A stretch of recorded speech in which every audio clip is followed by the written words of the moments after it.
부활과 영생을 믿습니다. 아멘. 자, 오늘은 창세기 7장 1절에서 12절까지입니다.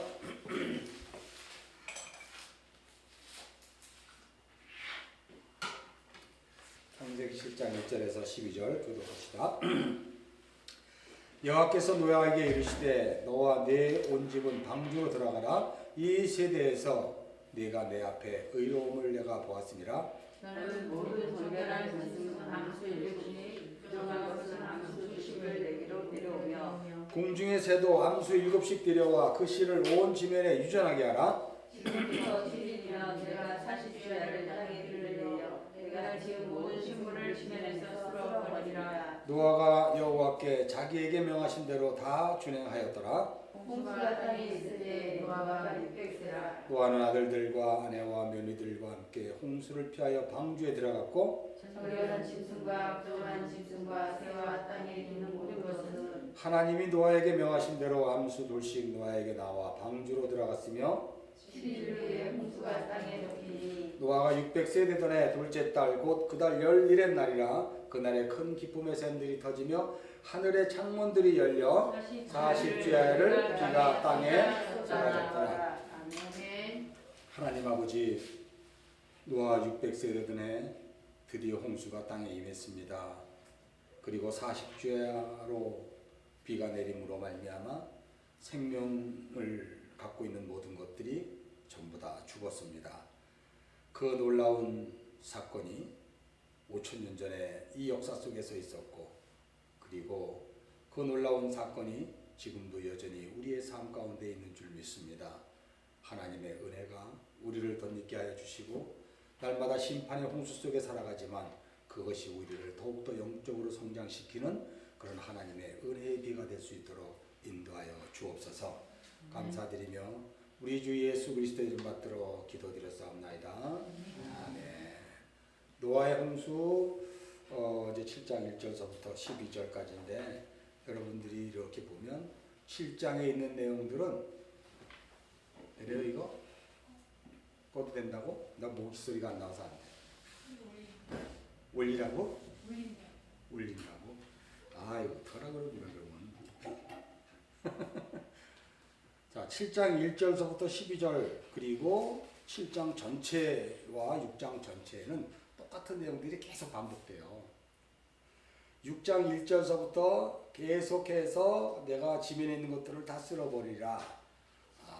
온 땅이 부패했다라고 하는 것으로 홍수 심판의 근거를 마련해서 계속 이야기했는데 7장에도 동일하게 1절서부터 5절까지를 여러분 보면은 여호와께서 노아에게 이르시되 너와 내 온 집은 방주로 들어가라. 이 세대에서 내가 내 앞에서 의로움을 내가 보았다라고 이야기하므로 5절에 노아가 여호와께서 자기에게 명하신 대로 다 준행하였더라라고 이렇게 이야기를 다시 시작했는데요. 근데 이거는 6절에도 또 있어.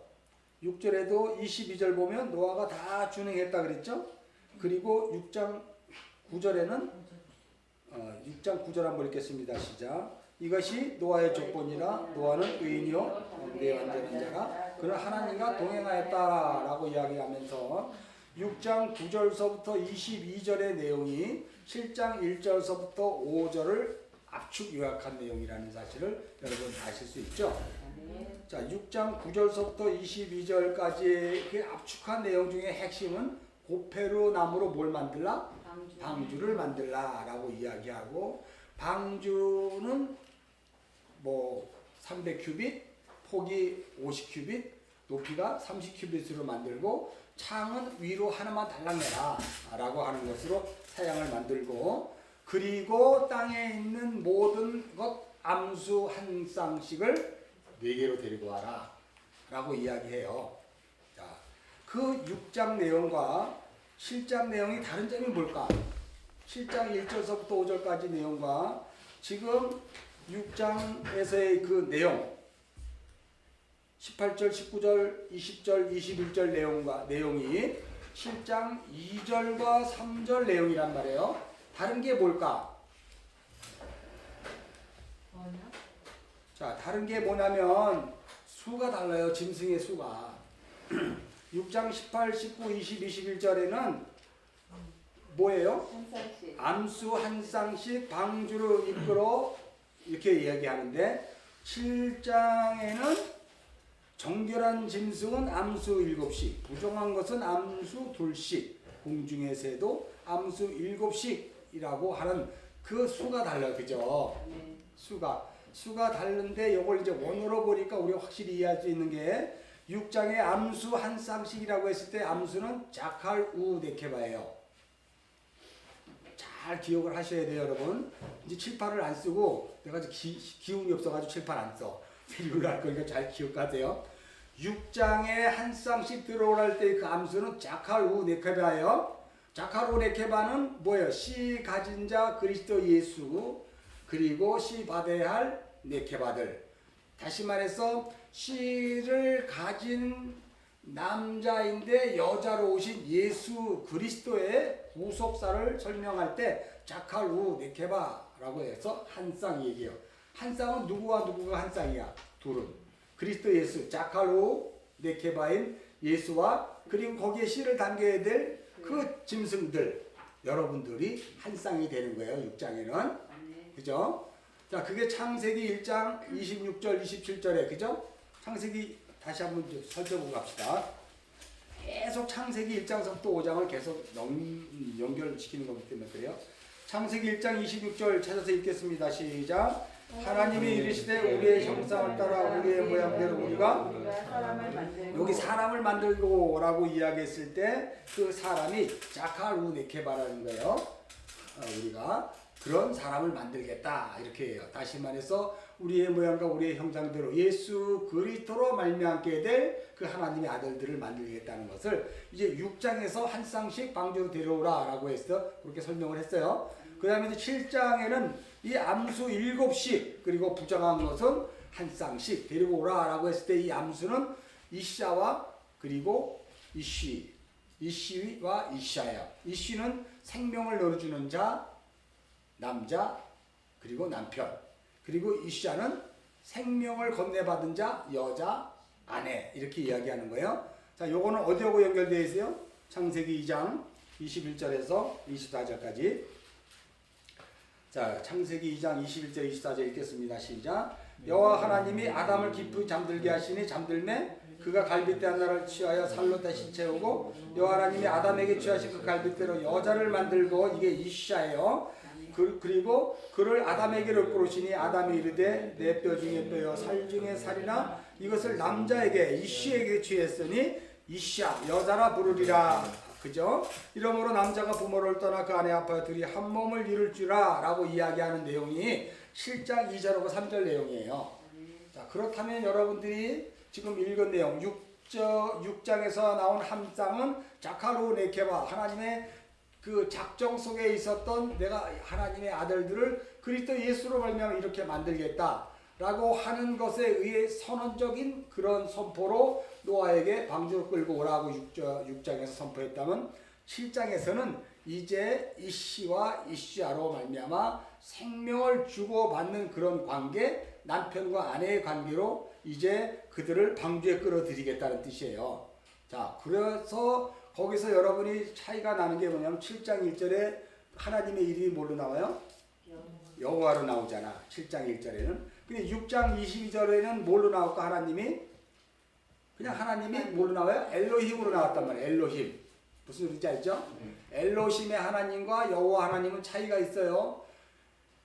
여호와 하나님은 직접 언약을 실행하시는 하나님이시고 엘로힘 하나님은 그 언약을 계획을 세우시는 거예요. 물론 그것을 실행하실 때 그분은 여호와 하나님이시라는 것을 여러분 잊지 마셔야 돼요. 그렇다면 6장과 7장의 차이는 뭐예요? 6장은 예를 들어서 하나님이 내가 앞으로 이렇게 하겠다라고 하는 그런 어떤 뭐라 그럴까? 계획, 그렇지 슬로건이라고 하면 그 슬로건 안에 뭐가 있냐면 첫 번째 방주가 있어. 그렇죠? 그리고 방주에 들어가야 될 암수 한 쌍이 있는 거예요. 그리고 방주에 채워져야 될 그 양식이 있는 거야. 6장의 스토리를 보면 그것이 이렇게 우리가 공중에 이렇게 쭉 계획을 보고 이제 이 계획에 의해서 여호와 하나님이 그것으로 그대로 이제 이것을 실행하겠다는 것이지. 그대로 실행하는 거예요. 네. 그랬을 때 자칼 우 네케 바로 말미암는 그 암수 한 쌍은 여호와 자체가 예수 그리스도시고 그분이 자칼 우 네케 바로 오셔서 이제 누굴 취하냐면 이시아를 취하는 거예요. 이시아. 자칼 우 네케 바로 오신 그분이 이시가 되셔서 남자가 되셔서 남편이 되셔서 아내 여자를 취하는 거예요.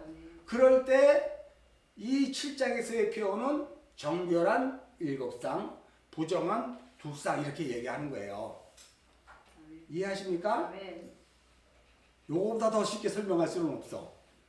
확실히 이해하죠? 이제는 6장과 7장의 짐승의 수가 다른데 짐승이라고 그러니까 여러분들은 이게 자꾸 오해를 할 수 있는데 사도행전 우리가 한번 저기 10장인가 한번 가볼까? 사도행전 10장.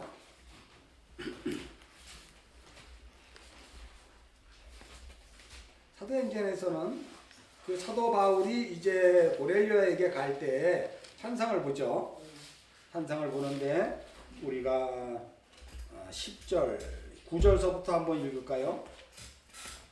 자, 15절까지 시작. 이튿날 그들이 길을 가다 성에 가까이 갔을 그때 베드로가 기도하려고 지붕에 올라가니 그 시각은 제6지더라. 그가 시장하여 먹고자 하며 사람들이 준비할 때 황홀한 중에 하늘이 열리며 한 그릇이 내려온 것을 보니 큰 보자기 같고 4개에 메어 땅에 들이었더라. 그 안에는 땅에 있는 각종 4발 가진 짐승 기는 것과 공중에 나는 것들이 있더라. 또 소리 있을 베드로야 일어나 잡아먹으라고는 베드로가 이르되 주여 그럴 수 없나이다. 속되고 깨끗하지 아니한 것을 내가 결코 먹지 아니하였나이다 한데 또 두 번째 소리가 있을 하나님께서 깨끗하게 하신 것을 내가 속되자 하지 말라 하더라 라고 이야기해요. 요게 지금 창세기 7장 이야기라는 걸 여러분 아시죠? 그러므로 말미암아 지금 사도 바울이 이제 여기는 베드로잖아. 베드로가 씨 가진 자로서 고넬료의 집에 가서 그 부정한 짐승들 또 정결한 짐승들이라고 이야기하는 어떤 그 7장에서 내용을 어떻게 보자기에 쌓여있는 것들을 그들에게 이제 방주, 구원을 주는 그런 내용이잖아요. 이게 자 사도행전 자 봤으니까 우리가 이제 다시 어디를 보자 요엘서 2장으로 한번 가볼까? 우리가 그때 요엘서 2장 했을 때 21절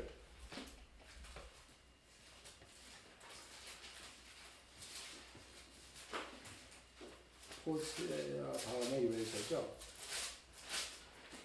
요엘서 2장 21절.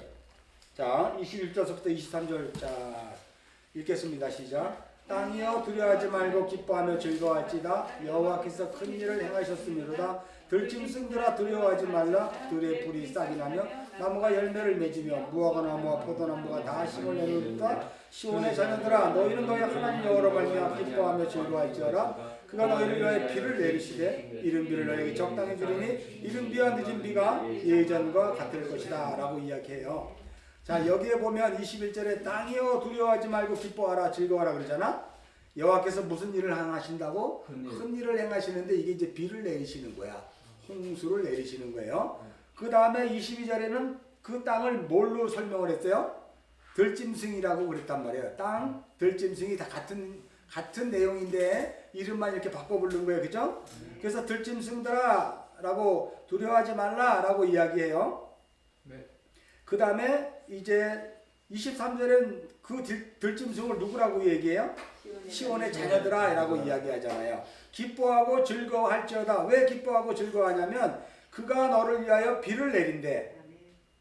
이른 비와 늦은 비를 적당하게 주잖아요. 공의의 비를 내리겠다 이거죠. 그 비를 이제 이 노아의 홍수에서 이거 비를 얘기하는 거예요. 겟셈이라고 그러는데 자 그러므로 다시 창세기 7장으로 넘어오면 여기 보면 정결한 짐승 7 부정한 암수 2씩 4개로 데려오며 공중의 새도 암수 7씩 데려오라 했을 때 이 짐승들 공중의 새는 누구를 얘기하는 거예요? 이들은 자칼 우 네케바인 예수 그리스도 여호와에 의해서 아내로 취함받을 자들이지. 무슨 뜻인지 알죠? 아까 설명했잖아. 아내로 여자로 취함받을 자예요. 그래서 결혼하여 한 몸을 이룰지로다 벌거벗었으니 부끄러워하지 아니하였도다. 에베소서 5장 32절에는 이들을 그리스도와 교회다라고 이야기하잖아요. 그러니까 7장 2절 3절은 그리스도의 교회, 그리스도로 말미암아야 될 교회, 새 생명, 하나님의 아들들, 자녀들을 이야기하고 있는 거죠. 그것이 6장에서는 자카루 네케바인 예수가 행할 것, 그래서 한 쌍, 예수와 듀오라고 그래. 우리가 이제 산상수훈하면 뭐 오리를 가져갈 때 심리를 가져가는 이 페어를 얘기할 때 듀오, 우리 같이 가는 거예요. 연합됨을 얘기하는 건데 여기에서 그 연합 교리를 이야기했고 7절에서는 이제 그 자카루 네케바로 오신 예수 그리스도가 그 아내를 취하는 것에 대해서 이렇게 설명을 했어요. 그래서 짐승은 뭘까라고 해서 자꾸 엉뚱하게 생각하지 말고 그 짐승은 누구다? 시작. 예수 그리스도로 말미암아 취함 받을 그리스도의 신부들이다. 이제 명확하죠? 딴 얘기하기 없게야. 이제 명확해. 자, 그래서 그러면 정결한 짐승은 뭐고 암수 둘씩 부정한 것은 도대체 뭐예요? 라고 이야기할 수가 있어요, 우리가. 자, 그러면 우리가 마태복음 15장 30절로 한번 가봅시다. 정결한 짐승과 부정한 짐승은 사실 그게 그 짐승이에요. 마태복음 15장 30절.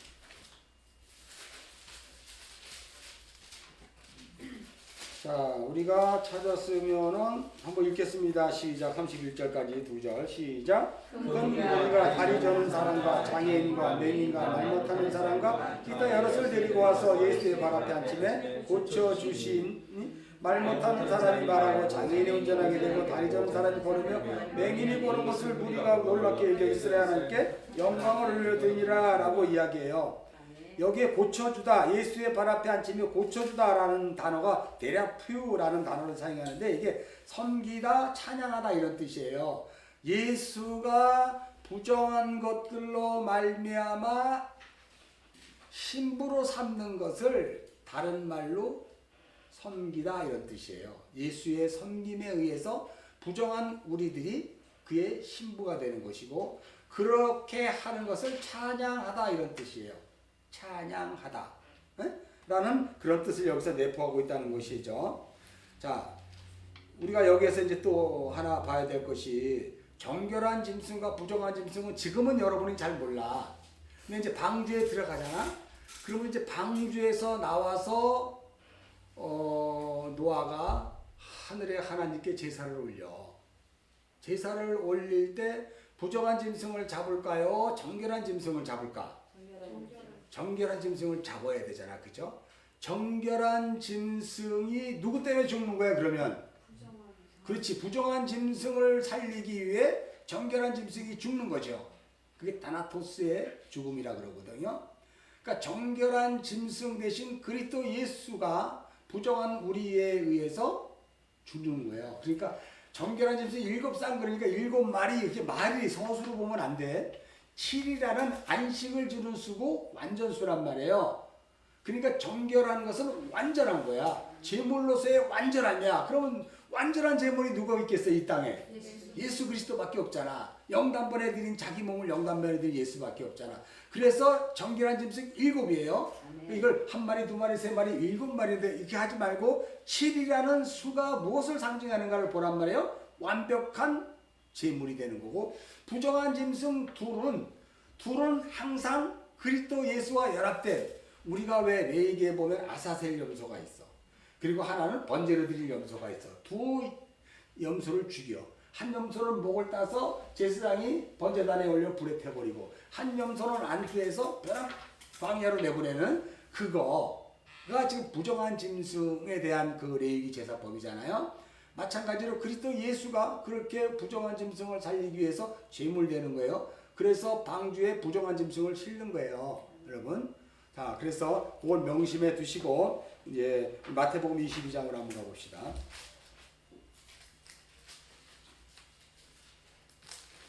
마태복음 22장. 자, 우리가 이제 마태복음 22장을 너무나 잘 아는데 천천히 한 목소리로 읽으면서 우리 14절까지 한번 가볼까요? 자, 2절 읽겠습니다. 시작. 천국은 마치 자기 아들을 위하여 혼인잔치를 베푼 어떤 임금 같으니 3절 그 종들을 보내어 그 청한 사람들을 혼인잔치에 오라 했더니 오기를 싫어하느니라 라고 이야기해요. 여기에서 천국은 뭐냐면 자기 아들을 위하여 혼인잔치를 베푼 어떤 임금이래. 이 요한계시록에서 어린 양의 신부와 혼인잔치가 이르렀도다 라고 이야기했을 때 요한계시록 19장서부터 이해되는 어린 양의 혼인잔치를 얘기해 주는 게 이게. 자, 여기에 보면 자기 아들을 위하여 라고 했을 때 이게 아들은 휘오스라는 단어를 사용하는데 거기에 호가 들어가면 예수 그리스도를 얘기하고 휘오스 그러면 그냥 우리를 얘기하는 거예요. 우리를. 자, 여기에 보면 3절에 그 종들을 보내어 그 청한 사람들을 혼인잔치에 오라고 하였대. 그럼 이 종은 뭐냐면 봐봐요. 하나님이 자기 아들의 혼인잔치에 취하여 데리고 갈 그 자들은 이샤야. 그죠? 자카로데케바에 의해서 씨를 받아 생명을 담고 있는 여자. 그잖아요? 그 여자들이 지금 어디에 많아? 온 세상에 있는 거예요, 지금. 근데 누구를 보냈어? 종을 보냈단 말이에요. 그러면 생명의 씨가 있는 그 여자인 교회, 그 이샤에게 그 종들을 보냈다는 것은 종이 무엇을 의미할까? 예수 그리스도. 아니, 예수 그리스도의 혼인 잔치에 우리가 지금 씨를 담긴 생명을 담은 여자로 교회로 지금 여기 있잖아. 그러면 하나님이 그 천국 잔치에서 그들을 불러올 때 종을 보냈다 그러는데 그 종은 도대체 실체가 누구야?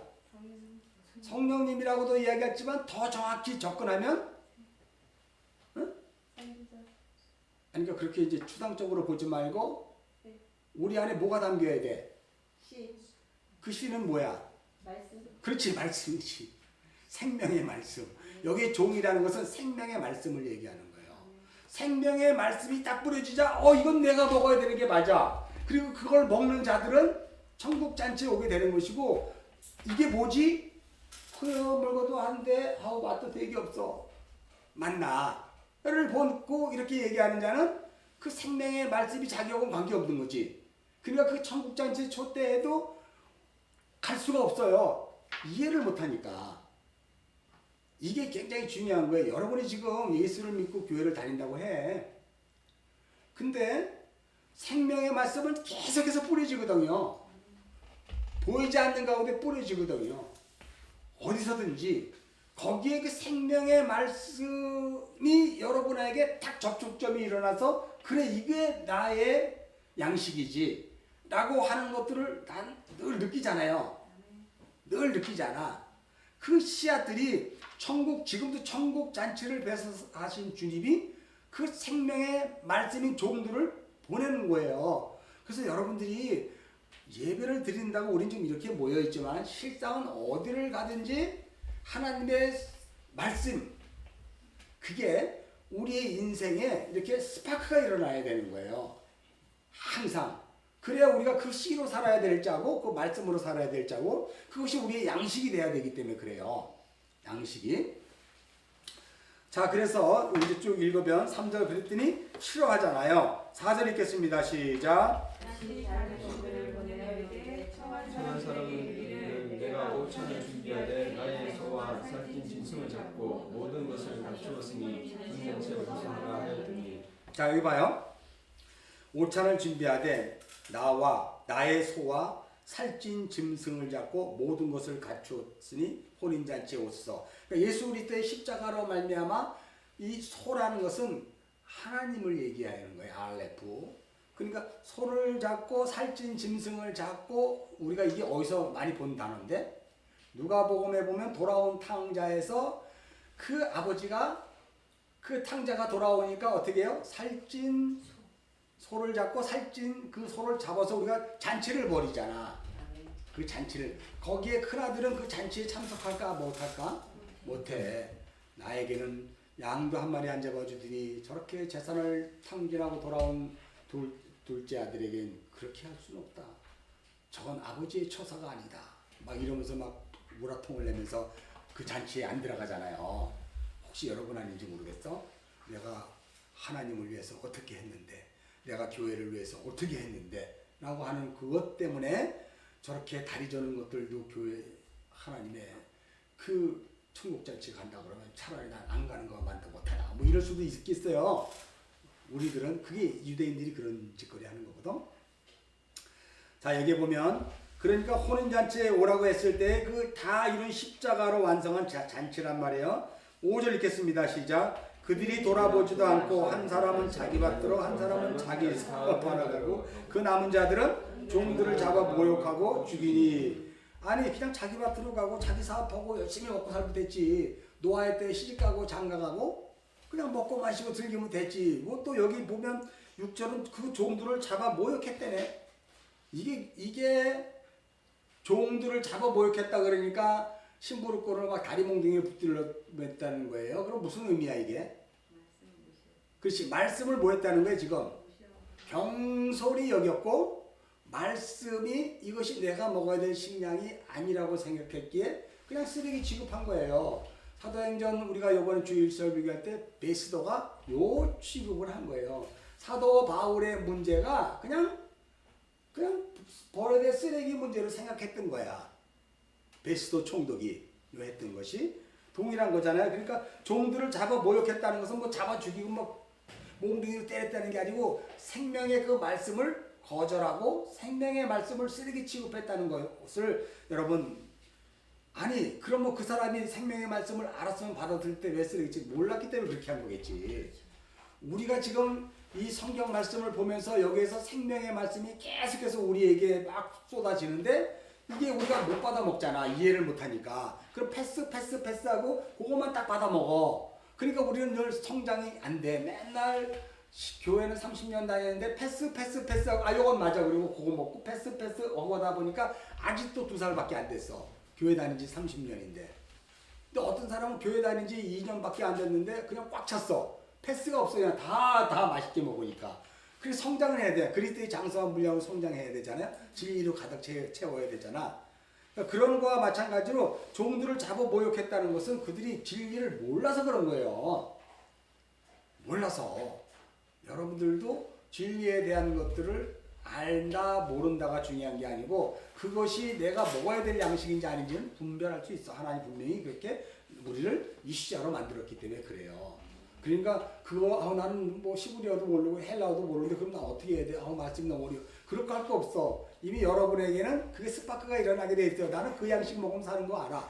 그렇기 때문에 여러분이 몰라도 앉아서 와서 앉아 있는 거예요. 그 양식 때문에. 자, 7절 8절 읽겠습니다. 시작. 임금이 노하여 군대를 보내어 그 살인한 자를 진멸하고 그 동네를 불사르고 이에 종들에게 이르되 혼인잔치는 준비되었으니 청한 사람들은 합당하지 아니하니. 9절. 네거리 길에 가서 사람을 만나는 대로 혼인잔치 청하여 오라 한대. 여기 보면 네거리라는 그 길이 뭐냐면 엑소더스라는 단어가 있는데요. 엑소더스, 출애굽할 때 엑소더스라 했잖아. 여기 디엑소더스라 그래. 그러니까 어디로부터 빠져나오는 길이야. 네거리 길이 있는데 그 네거리 길 중에 항상 그 올바른 그 진리의 길로 나가는 길을 디엑소더스라고 해요. 다 길이 아니라 오직 딱 한 길밖에 없어. 그 마태복음에서 넓은 길, 좁은 길이야. 그 좁은 길 한 길밖에 없어요. 거기가 네거리 길에 그 길이 있다니까요. 네거리 길에.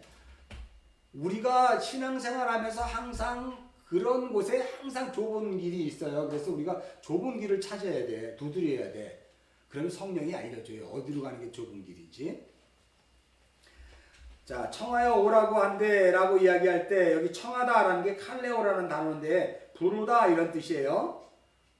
계속해서 생명의 씨 가진 자들을 주님은 그 말씀으로 계속해서 불러요. 지금도. 자, 10절에 한번 읽읍시다. 시작. 종들이 길에 나가 악한 자나 선한 자나 만나는 대로 모두 데려오니 혼인잔치에 손님이 가득하다. 여기에 보면 정결한 짐승과 부정한 짐승을 다 데리고 오라네. 여기에 보면 그죠? 그러니까 창세기 7장에 정결한 짐승 7쌍과 부정한 짐승 1쌍은 사실상 정결한 짐승에 의해서 자기가 부정한 짐승인 걸 아는 자고, 그리고 그 정결한 짐승에 의해서 자기가 부정한 짐승이 정결한 짐승이 되는 걸 아는 자들이지. 그래서 그들을 다 데리고 오는 거. 일단은 우리는 지금 내가 정결한 짐승인지 부정한 짐승인지는 몰라. 근데 이 역사 속에서 나는 죄인이라고 그러고 부정한 짐승인 건 다 알잖아. 그러면 여러분이 부정한 짐승이면 그것으로 인생이 끝나는 것이 아니라 정결한 짐승인 예수가 나의 부정함 때문에 죽었잖아. 그것을 여러분이 인정을 하잖아. 그러한 삶 속에서 지금 이제 11절 읽겠습니다. 시작. 임금이 손님들을 보러 올 때 거기 예복을 입지 않은 한 사람을 보고 이르되, 여기 예복이 뭐예요? 예복은 그 진리의 말씀을 전했으면 그가 이제 더 이상 자기의 옷을 입지 않고 진리의 옷을 입는단 말이에요. 진리의 옷을 입은 자야. 그러니까 여러분이 그리스도의 장성한 분량으로 충만해지라는 얘기는 뭐냐면, 여러분의 영혼육이 하나님의 생명의 말씀인 진리로 어떻게 돼요? 충만해지는 거예요. 근데 진리의 말씀이 충만하지 않고 바닥에 떼랑 깔려 있으면서, 그래서 이 천국 자체에 올 수는 물론 없는데, 여기 이제 이렇게 비유로 이렇게 해요. 있을 수가 없는 거예요. 그게 차야가는 거예요. 차야가는 거예요. 진리의 말씀으로 내가 차야지 가는 거예요. 자, 12절 읽겠습니다. 시작. 이르되 친구여 어찌하여 예복을 입지 않고 여기 들어왔냐 하니 그가 아무 말도 못한대. 여기 아무 말도 못하다라는 것은 피모오라는 단어를 사용해. 피모는 입에 망을 씌우다 이런 뜻이야. 그러니까 천국 잔치를 배설하는데 이 친구가 예복을 입지 않고 왔는데 아무 말을 못하는 거야. 왜 그럴까? 천국 잔치에서의 그 진리의 말씀과 내가 알고 있는 말이 같아, 틀려? 틀려. 나는 영어를 하나도 모르는데 영어 하는 사람들 앞에 앉아 있으면 내가 그냥 있는 거고 똑같은 거야. 동일하게. 그 내용이라고 여러분 보셔야 돼요. 13절 읽겠습니다. 시작. 임금이 사람들에게 말하되 그 손발을 묶고 바깥 어두운 데 내어둔지라 거기서 슬피 울며 이를 갈게 되리라. 여기에 보면 근데 놀랍게도 그 사람은 아무 말도 못해. 진리가 없으니까. 그런데 임금이 사람들에게 뭘 얘기하냐면 저 조동아리를 막아라 그러지 않고 뭘 묶어버리래? 손발을 묶어버리래. 손발은 뭘 얘기하는 거야 이거?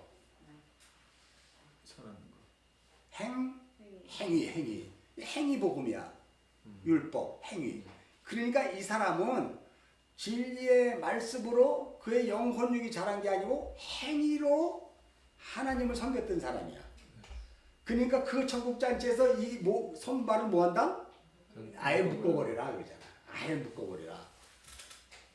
어차피 이분 말 못할 거니까 아예 손발을 묶어버리라 그러잖아요. 자, 그래서 묶고 바깥 어두운 데 내어 던지라 그랬더니 거기서 슬피 울며 이를 간대. 이게 뭘까? 진리가 없는 사람들은요, 입 안에 먹을 게 없어. 그래서 자기가 자기 말을 막 하는데 그게 이를 가는 소리를 내는 거예요. 자기가 아는 걸 자꾸 얘기하는데 그냥 이 가는 소리 한다니까. 여기에 보면 우리가 천국잔치 이제 끝났어. 아예 이제 종말의 때 이런 잔치가 있나 보다라고 이야기할 수 있지만 여기 바깥 어두운 데 던지라는 것은요, 지금 이 어둠의 세상 속으로 던져질 때 예복을 입지 않고 진리의 말씀을 모르는 자들은 항상 말은 많이 하는데 거기에 씹히는 게 없는 거야. 그걸 이를 간다 그래요. 하나님이 보셨을 때 진리가 담겨있는 자가 볼 때 쟤는 그냥 이 가는 소리밖에 안 들려. 근데 그냥 걔는 걔가 몸을 물고 얘기해. 자기가 진리의 말이라 그러고. 그 구별됩니까 여러분?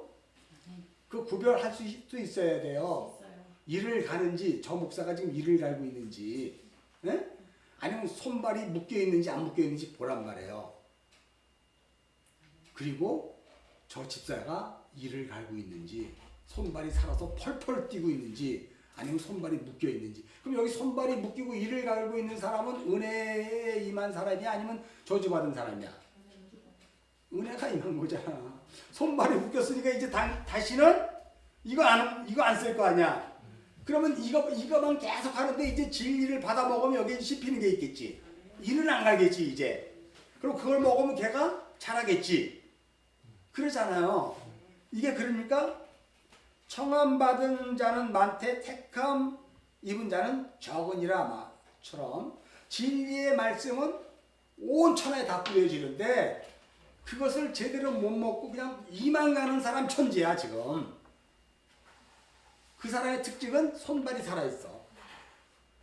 그런데 진리의 말씀을 먹는 사람의 특징은 손발이 묶인 거야. 여러분은 보라니까. 저기 김 집사 보지 말고 나를 보라니까. 내가 지금 손발이 묶여있나? 예? 아니면 손발이 자유롭게 움직이나? 그래서 베드로가 수건으로 꼭꼭 묶여있는 거예요. 이거 못 움직이는 거예요. 이거 풀어놓아 다니게 하라 그러잖아. 풀어놓아 다니게 하는 것은 그리스도 예수의 생명의 말씀을 듣고 살아났잖아. 죽은 자가 아들의 음성을 들을 때가 오나니 곧 이때다. 그 죽은 자가 아들의 음성을 듣고 살아나니까 살아난 자는 이제 손발이 필요 없잖아요. 그러니까 이걸 풀어놓으라는 거야. 이거 의미 없는 거니까. 여러분들이 이 구절을 읽을 때 정말 나는 어떤 존재인가? 이만 갈고 있는 건가? 만일 여러분이 이를 갈고 있었으면 손발은 성했겠지. 안 묶이고. 근데 여러분이 손발은 묶여있는데 아직도 이를 간다 그러면 이제 생명의 말씀이 들어올 때 그냥 계속 갈면 들어와서 씹혀서 내 양식이 되겠지. 지금 그것이. 그러므로 부정한 짐승과 정결한 짐승은 우리가 하나님이 애초에 이렇게 정해주는 짐승 이거는 부정한 거로 정해진 게 아니라 그 상태적인 존재론에서 손발이 묶여있는 자냐 손발이 풀려있는 자냐. 손발이 풀려있는 자는 무슨 짐승? 부정한 짐승. 손발이 묶여있고 이를 가는 짐승은 정결한 짐승이 되는 거예요. 그 짐승들이 방주에 들어가요. 그 짐승들이 구원의 방주에 들어가게 된다니까요. 그들을 뭐라고 얘기하냐면 이샤라고 그래요. 그리스도 예수로 말미암아 아내 될 자들. 그리고 여러분은 손발 묶인 자예요. 그리고 비록 지금은 생명의 말씀이 몰라서 이만 계속 갈고 있지만 언젠가는 여기에 정말 그냥 그게 있겠지, 물겠지. 출애굽할 때 고기 먹고 싶어가지고 고기 줘갖고 이사에 껴갖고 죽은 사람 많아. 진리의 말씀을 먹은 게 아니라 가짜 양식을 먹고 메추라기, 가짜 양식을 메추라기가요. 생각을 해봐. 새는 새인데 새 같지 않은 새야. 그잖아요. 그거 먹고 이사에게 다 죽잖아. 그러니까 그런 것이 아니라 우리는 생명의 양식을 먹어야 제일 잘하는 것을 명심하고 이 대목에서 여러분이 오늘 우리가 정말 내 손발을 묶임 당했나? 손발을 묶는 사람은 그럼 누구야? 예수 그리스도. 자꾸 예수라고 그러지 말라니까. 말씀이 나를 묶어버린다니까. 말씀이 나를 오늘 이거 해야지, 저거 해야지, 이렇게 해야지, 이게 맞아라고 막 했는데 그게 다 이가는 소리야. 가드득. 알로고스야. 이성 없는 소리야. 그게. 무슨 얘기인지 알죠? 그러니까 말씀이 나를 묶어버리는 거예요. 말씀이. 그래서 우리가 말씀을 많이 양식을 취하면 그래서 노아의 방주에서 우리가 6장 18, 19, 20절, 21절에 방주에 뭘 갖고 채우느라고? 네 먹을 양식을 채우라 그러잖아. 그러면 여러분들이 이제 방주에 들어가면 우리가 여태까지 노아의 홍수에 대해서 이제 얘기할 때 방주가 도대체 얼마나 크길래 길이가 137m에다가 폭이 50에다가 높이가 14m인데 그 정도의 전 세계에 있는 짐승들이 다 탔다 그래. 좋다. 어떻게 탔다. 근데 그 양식은 어떻게 할 거냐?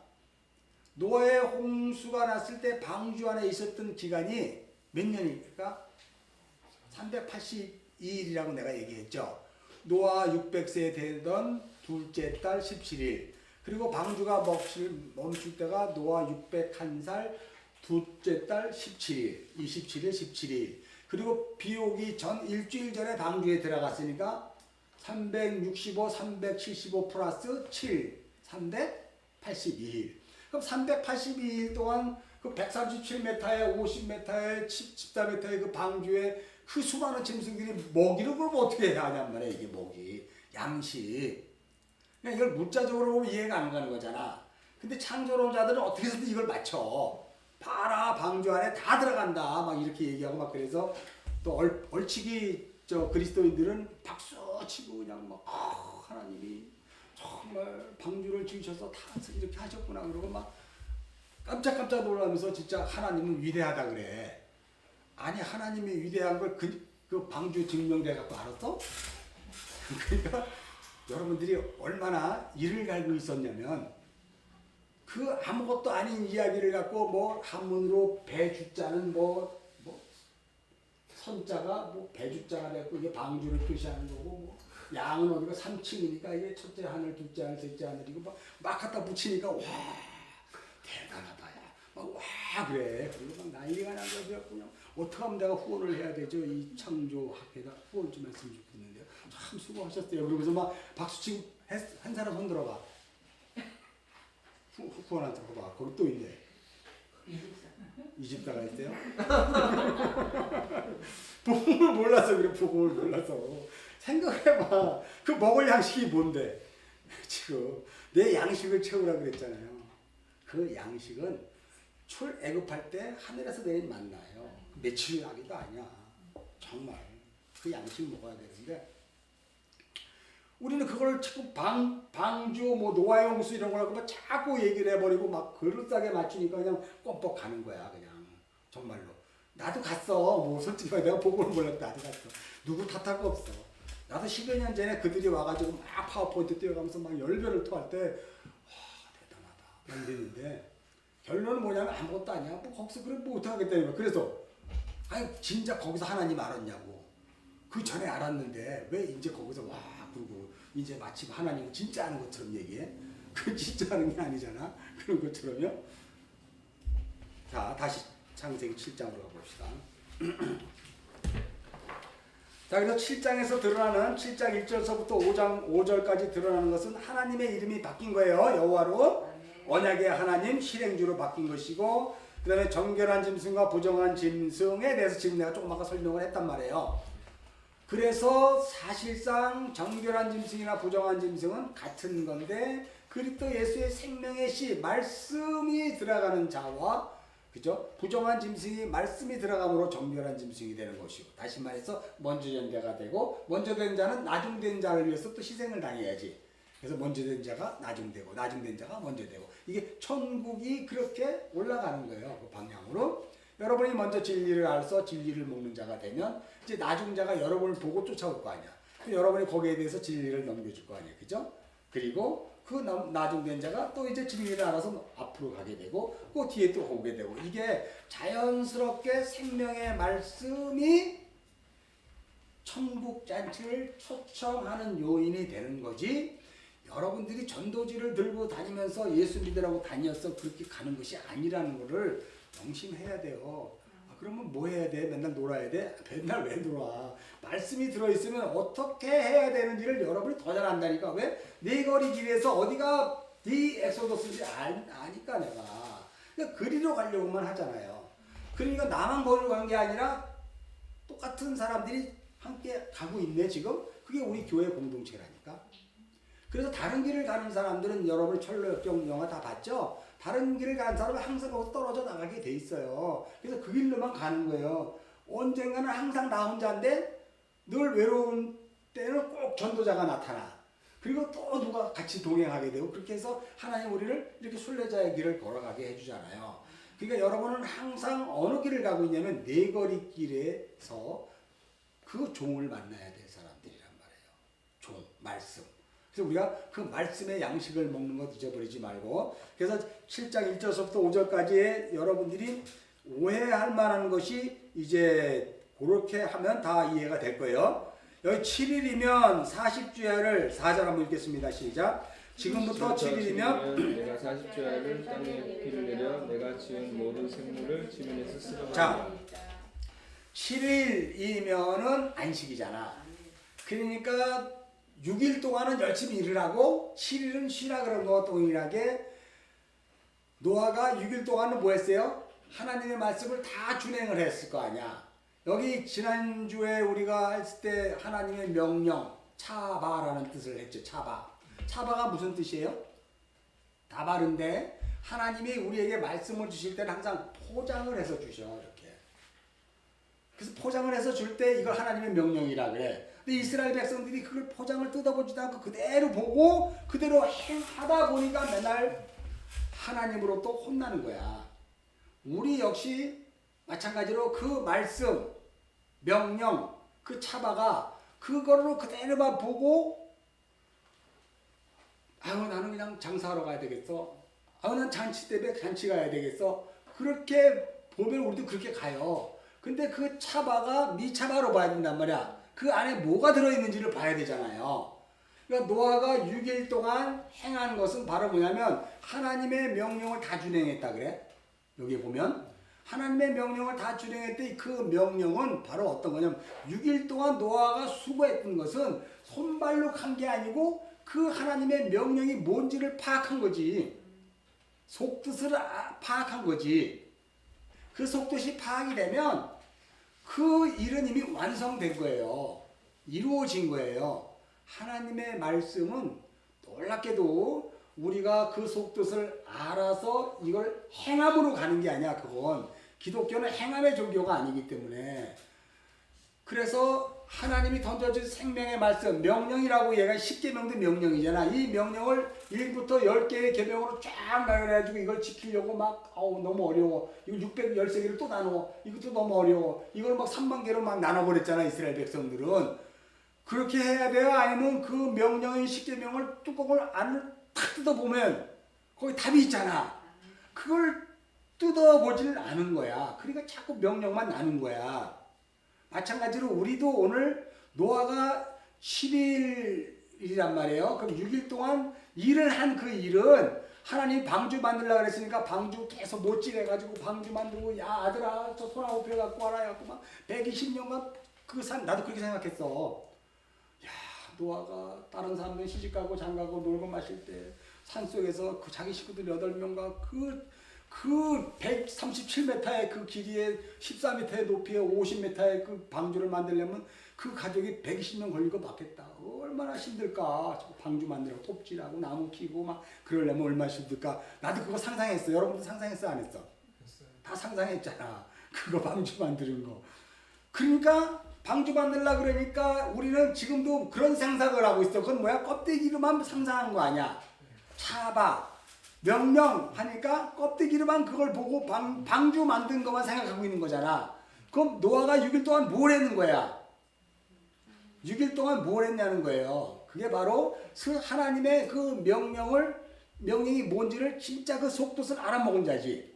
그걸 뭐라고 얘기하냐면 베드로전서 2장 3장 20절이나 히브리서 12장 11절, 히브리서 11장 7절에는 뭐냐면 의를 전파했다 그래요.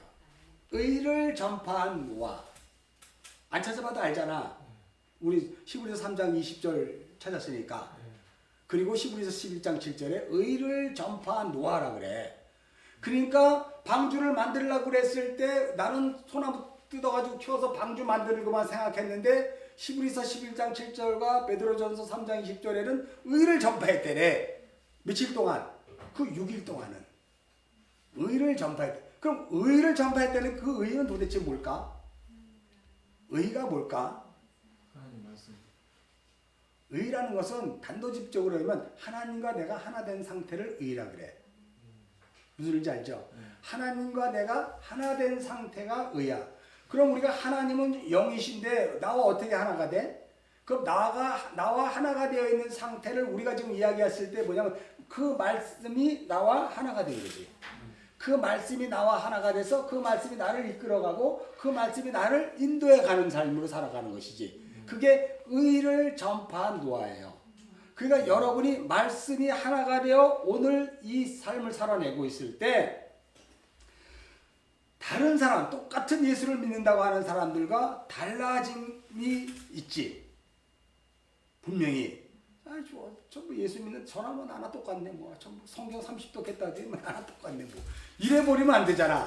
성경을 1독도 못했는데 뭔가 다르네 저 사람은. 우리는 그러잖아. 그리스도의 향기가 폼낸다 그러잖아. 그리스도의 향기. 그런 식으로 얘기 많이 하잖아요.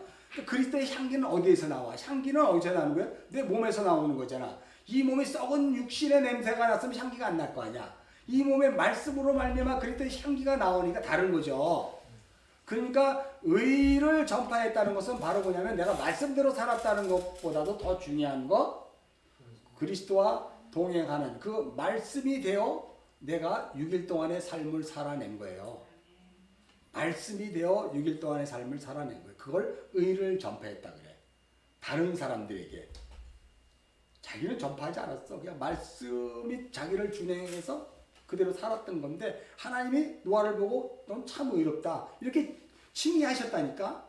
그게 노아 스스로 나는 의롭다가 아니라. 그래서 여기 보면 7장 1절에 이 세대에서 내가 내 앞에 의로움을 내가 보았다 그러잖아요. 의로움. 노아가 언제 의로움을 하나님 앞에 드러내려고 했었나? 자랑하려고 했었나? 안 했어. 그 7일, 그 6일 동안 그는 하나님과 동행한 거예요. 할날. 하나님과 동행했다 그랬잖아요. 6장에도 그렇고 5장에도 그렇고 하나님과 동행했다. 에녹이 하나님과 동행했더라. 그러한 상태란 말이에요. 그것이 내가 말씀이 실체가 되어 말씀으로 살아가는 거예요. 내가 진리가 되어 진리로 살아가는 거예요. 그것이 우리들에게 있어서 가장 중요한 이 땅의 삶이야. 내가 말씀이 된다는 것이 엄청 중요해요. 다른 사람은 향기로 알 수 있지만 하나님은 분명히 아시거든 나를. 그 말씀이 거기에 생명의 씨가 있으니까.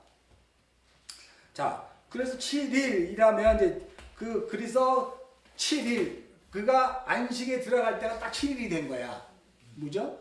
그리고 나서부터 이제 40주야가 뭐가 내려? 비가 내리는 거야. 저녁이 되고 아침이 되니 하나님 보시기에 좋았더라라고 하는 그 비가 계속 내리는 거야. 언제까지? 40일. 40이라는 거는 내가 이제 묵상방에 올려줬으니까 여러분 다 잘 알죠?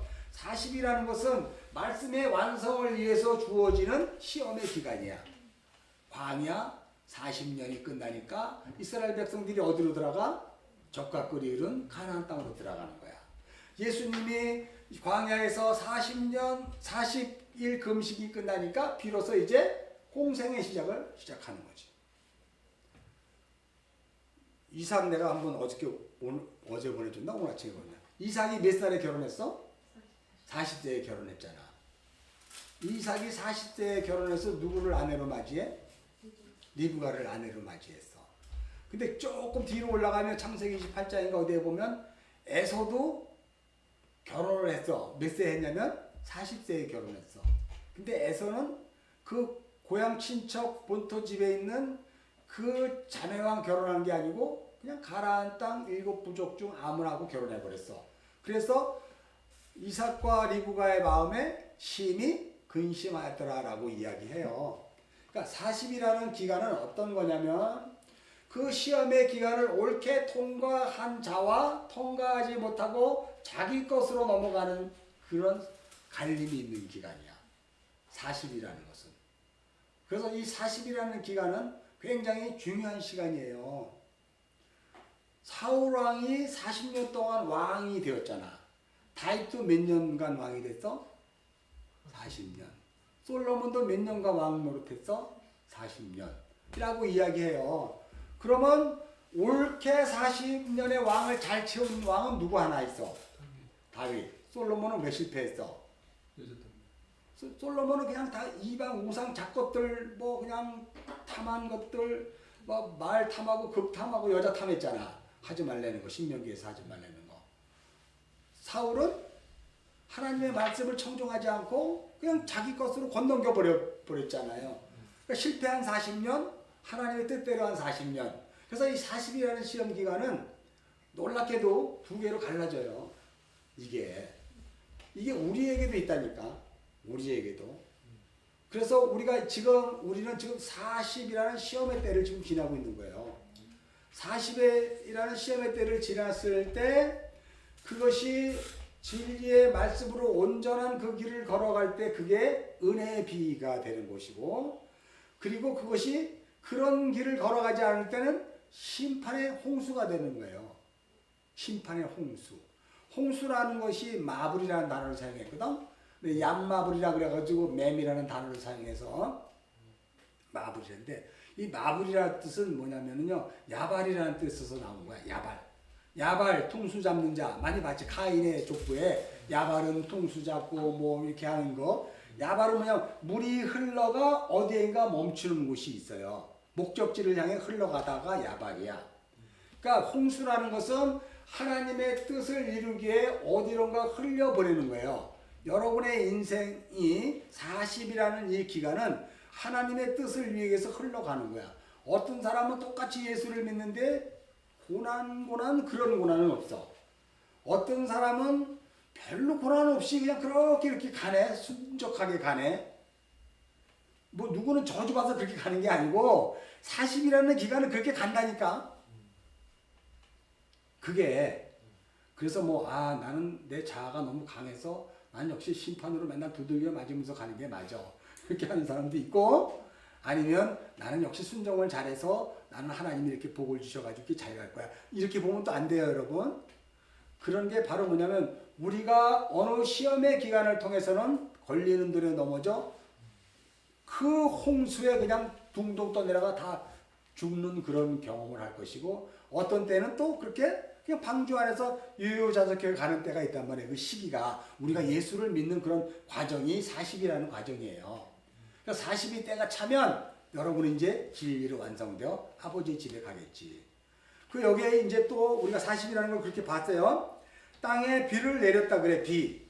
그러니까 땅에 비를 내렸다라고 이야기할 때 이 비는 뭐냐면 게셈이라는 단어를 사용한다 그랬어. 그 비는 뭐예요? 위에서부터 아래로 흘러내려오는 진리의 샘물 그랬잖아요. 진리의 샘물. 그래 여러분 생각해봐. 노아의 홍수가 진짜 무서운 그냥 온 세상을 뒤집어버리는 샘물 그 홍수 소나기가 되느냐 아니면 진리로 이른 비와 늦은 비로 잔잔하게 흘려지는 물이 되느냐는 그 40이라는 기간을 어떻게 보내에 따라 해서 나의 삶에 적용되는 거예요. 그것이. 그렇다고 해서 그것이 나에게 구원받고 안 받아보고가 아니라 우리의 과정은 그 과정을 반드시 있다는 거야. 그 과정이. 근데 우리가 진리가 알면은요. 그 홍수가 창수가 나고 비가 내려도 반석 위에 지은 거로 그 집은 어떻게 해요? 안 무너지지. 이해하죠? 그래서 우리가 자꾸 이게 말씀으로 우리가 반석 위에 요 다시 올 거니까 마태복음 7장으로 한번 가서 보자 얼른.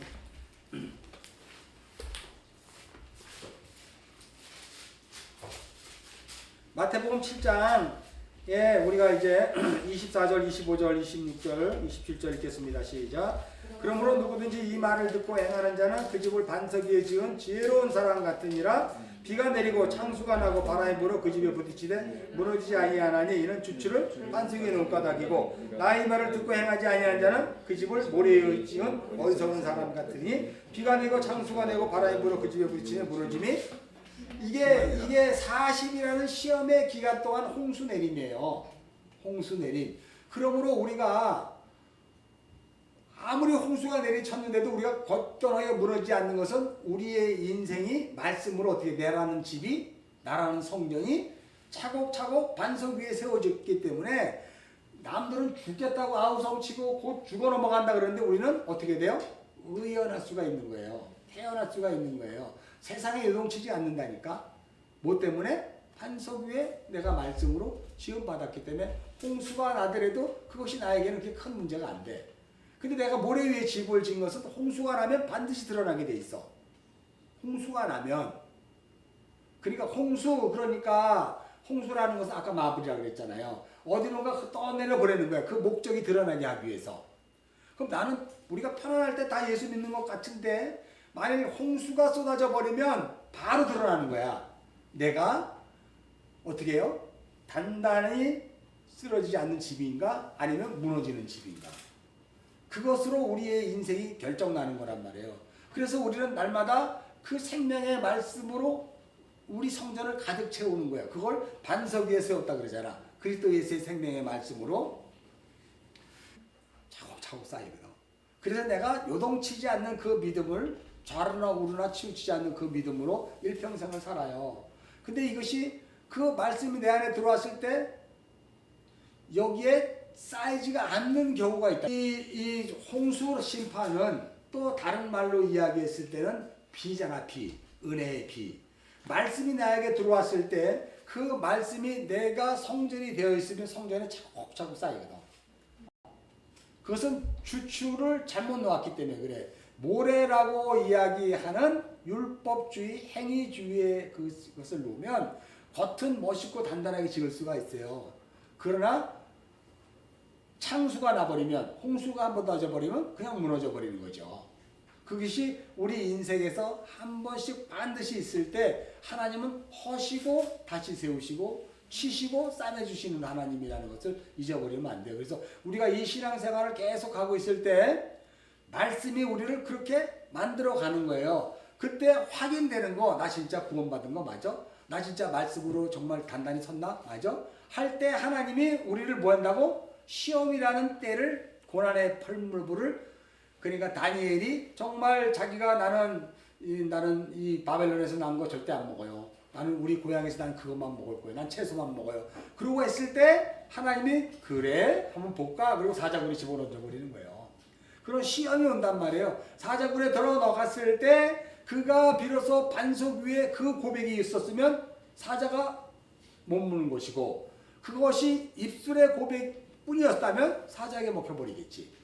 그런 것들이 성경에서는 계속해서 시험으로 나오는 것이고, 그 시험은 다니엘만 있는 게 아니라 여러분에게도 동일하게 주어진다니까요. 그래서 우리가 어떻든 말씀으로 우리의 영혼육이 정말 단단한 그 반석 위에 세워지면 어떠한 고난과 어떠한 아픔이 오더라도 거기에서 무조건 다 예스예요. 다 아멘이에요. 코로나19 걸려도 여러분은 왜 아멘이 되는 줄 알아요? 가도 아버지께 가는 거야. 갔는데 아버지께 갔는지 안 갔는지 잘 모르겠어. 이러면 큰일 나잖아. 확실하게 가는 거, 완성되었기 때문에 가는 거니까 괜찮은 거지. 진짜 복된 거잖아요. 근데 코로나19 걸려도 살아났어. 그래도 여러분은 또 복이야. 그 와중에 살아났으니까 아직도 내가 채워줘야 될 그런 고난이 더 남아있구나. 내가 아직도 그 말씀으로 살아가는 이 모습을 누구인가는 비춰주고 보여줘야 될 어떤 그런 그릇으로 존재해야 될 시간이 아직도 더 주어졌나 보다. 그래서 우리는 다 이래도 좋고 저래도 좋고가 돼야 된다니까. 그래서 여러분이 이렇게 막 코로나19가 일어나고 여러분의 삶의 환경에 막 이상한 것들이 막 일어났을 때, 그때 여러분의 믿음을 시험하기가 아주 좋을 때예요. 도키마조라는 단어를 사용했어요. 도키마조. 그 시험을 확증해야 돼. 우리는 날마다 이 세상에서 예수를 믿는다고 했을 때 그냥 넘어가는 게 아니라 네 거리길에서 그 좁은 길로 가는 그 시험을 날마다 하기 때문에 우리가 시험을 해서 우리를 확인해야 돼요. 그래서 정말 도키마저인지 확인해야 되는 거예요. 그래서 시험을 통과했는지. 그런 것들이 우리의 믿음 생활에 반드시 있는 것이고, 그것이 40주에 비를 내리는 거예요. 우리 전 인생을 통해서.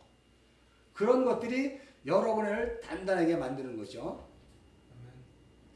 내가 뭐 너무 장황하게 설명했나? 네. 이해하죠? 네. 우리들의 인생이 그렇다는 거예요. 예수 믿으면 복 받고 잘 사는 것이 아니라 시험의 때를 넘어간다니까. 그래서 요한계시록이 다 시험의 때를 넘어 생명나무에 있는 그 과실을 내가 너에게 주겠다. 너는 광명한 새벽불이 되겠다. 요한계시록에 보면 7교회들이 다 그 시험의 때를 멸하게 되는 거예요. 그런 것들이. 말씀으로 여러분이 이렇게 되어지는 거 너무 중요하죠. 그게 노아의 홍수에서 이제 이렇게 있어요. 자, 다시 창세기 7장. 그래서 땅에 비를 내려 내가 지은 모든 생물을 지면에서 쓸어버리라 라고 말할 때 이 쓸어버리라는 마하라는 단어를 사용했는데, 이거는 뭐냐면 더러운 것을 깨끗이 하라 이런 뜻이란 말이죠. 더러운 것들을 내가 깨끗이 할 수 없으니까 생명의 말씀이 나를 깨끗이 해주는 거야. 자, 그러면 여러분에게 한번 질문해 볼게요.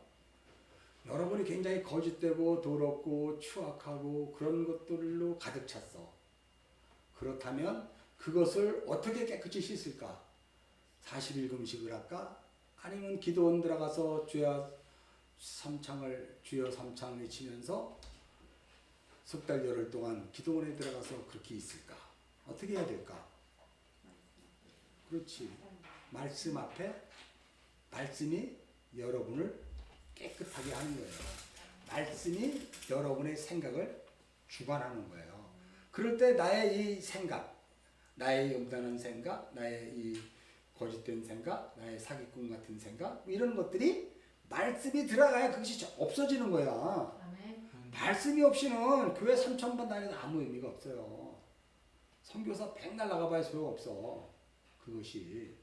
그러니까 이 마하라는 이 단어는 더러운 것을 깨끗이 씻어내려가는 유일한 것은 생명의 물, 그 비예요. 말씀. 그러니까 이게 얼마나 소중한지 몰라. 그러니까 노아의 홍수를 여러분 이제 우리가 여태까지 봤을 때는 막 온 지구가 막 뒤집어지고 막 사람 죽어나고 사람 살려 막 이런 소리 들으면서 방주 안에 있는 사람은 얼마나 두려움에 떨었을까 이런 쓸데없는 생각하고 있잖아. 그거는 아무 관계 없어. 우리 소설을 많이 써. 하도 그런 설교를 많이 들어서 방주 안에 있으면 사람 살려 소리 들리지도 않아요. 왜냐면 방주의 창은 어디로 나 있다? 위로 나 있어. 14층 높이 꼭대기 사람 달랑 거기 창 요만한 거 하나 있어. 한 큐빗. 요거 한 큐빗이잖아요. 손끝에서 이거 한 큐빗. 요거 한 큐빗짜리 창 하나 달랑 났는데 그런 소리가 들리기를 해. 뭐가 들려? 아무것도 없거든요. 그건 바로 뭐예요? 세상과 구별이에요. 세상과 완전히 단절된 거예요. 우리의 삶이 그렇게 세상과 구별되고 단절된 건데 우리는 지금 그러한 방주 안에 있는 삶이라는 것을 한 번도 생각해 보지 않아. 왜? 손만 뻗으면 보여지고 눈만 보면 다 보여지기 때문에 세상에. 방주의 창을 닫지를 않았기 때문에 그래. 하나님께서 노아에게 창을 닫아버렸잖아. 싸가르라 그래서 닫았다는 거예요. 이 닫았다는 건 다음 시간에 할 건데 하나님과의 관계를 아예 끊어버린 거예요. 그러니까 방주 안에 있는 사람들만 관계 맺고 다른 것들은 다 끊어버린 거야. 그럼 그게 저주고요. 심판이고 멸망이야. 하나님과 끊어졌잖아. 하나님과 끊어진 거는 심판, 저주, 멸망 그건 얘기할 것도 없어. 그건 아예 구원 아예 없고 사는데 그냥 밥만 잘 먹다가 열심히 잘 가면 돼요. 때깔 좋게 하다가 가면 돼. 그렇지 않으면 구원하고 관계없는 사람들이니까 굉장히 무서운 거거든요. 노아의 홍수는 우리가 지금 이렇게 이야기할 때 말씀의 심판이에요.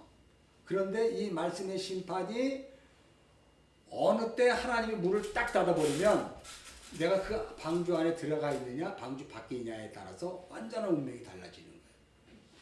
그러니까 지금 이 상태 말씀 안에 있는 게 방주 안에 있는 거잖아. 생명의 말씀 안에. 말씀 밖에 있는 거는 지금 방주 밖에 있는 거예요. 시집가고 장가가고 먹고 마시고 노는 거야. 그리고 주일날 교회 딱 오면 되는 거고 그리고 또 놀다 가고 또 주일날 한 번 오고 아예 줄도 못 오면 에이 뭐 한 달에 2번만 가면 되지 뭐. 이렇게 오는 거야. 오늘 도장만 찍으면 돼. 그럼 도장만 찍으면 큰일 나는 거야 이거. 도장 찍으러 오지 마. 제발 좀. 생명의 말씀이 나를 믿음의 반석 위에 세우는 놀라운 그 중요한 시간이기 때문에 그잖아요. 그 시간에 여러분을 어떻게 보낼 것인가를 명심해야 되는데 그걸 자꾸 눈도장 찍고 마당만 밟으려고 그러면 안 되는 거예요. 우리가 그렇게 신앙생활 해왔잖아. 그것이 바로 노아의 홍수가 어떠한 상황인지를 그들은 너무 잘 알아. 심판이라는 걸 알아. 근데 우리는 이제 노아의 홍수는 심판이 아니라 은혜의 비라니까 우리에게는 은혜의 비예요. 이게 벌써 달라. 나 그래서 이걸 이 창세기 7장, 8장 이제 이렇게 갈 때 굉장히 좀 이렇게 좀 두려운 게 있었어. 왜냐면 완전히 무섭게 해가지고 말씀 앞에 탁 서가지고 홍수 심판 이거 뭐 이제 막 그러잖아요. 세상 교회 가면 막 무섭게 할 수 있어 이걸로. 근데 나는 무섭게 할 수 있는 힘이 하나도 없는 거야. 말씀이 무서운 건 하나도 없고 은혜의 비료만 자꾸 붙여주니까 이거 어인질이야? 무슨 홍수가 있다고야? 이게 진짜로 온 세상이 뒤집어져갖고 에레베트 산이 뭐 옛날에 바다였다 그러고 그랜드 캐년이 무슨 뭐 산이었 뭐 물이 지나가는 골목이었고 막 그랬다 그래. 그 처참한 광경을 창세기 여기서 노아에서 설명을 해줘야 되는데 이걸 원어로 보면 벌써 그런 얘기는 하나도 안 나오고 무슨 말씀이 어쩌고 은혜의 비가 어쩌고 이른 비 늦은 비가 어쩌고 이런 것만 얘기를 해 여기서. 내가 복음을 몰랄 때는 이거는 진짜 무서운 얘기잖아. 이거는 결국 소설 많이 썼잖아 여기에서 소설. 그러니까 이거 내가 지금 제대로 보고 있나 뭐 이런 식으로 생각이 되는 거예요. 이 차이가 요한계시록에 보면 누구에게는 이 여섯째 나팔, 일곱 나팔, 뭐 재앙, 대접 쏟아지는 거에 두려움과 무서움이지만 누군가에게는 그게 다 은혜의 심판이라니까.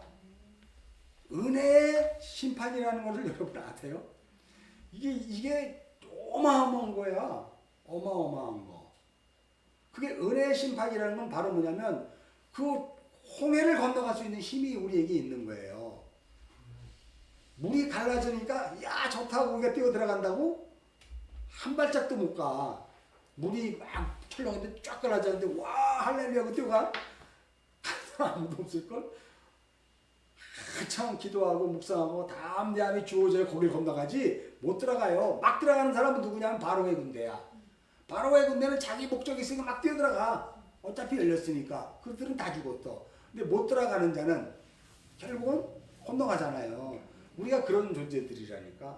그러니까 이 노아의 홍수라든가 이 창세기 7장 8장 앞으로 이렇게 계속 오면서 이것들이 전부 다 뭘로 봐야 되냐면 우리에게는 구원을 얻은 우리에게는 이게 은혜로 봐야 되는 거예요. 아버지의 마음으로 우리가 느껴져야 되는 거야. 이게 잡혀줘야 돼. 그렇지 않고 이게 무서움으로 들어가면 여러분에게는 은혜가 없는 거예요. 여러분은 손발만 있는 거야. 이만 바닥바닥 깔고. 그래서 다른 거에 이 성경이 보이는 게 확실히 보이는 게 달라져요? 이게 보여줘야 되는 게 맞아요. 자, 그래서 은혜의 비라고 이야기해 4절. 그 다음에 6절에 보면 홍수가 땅에 있을 때 노아가 600세라 그래.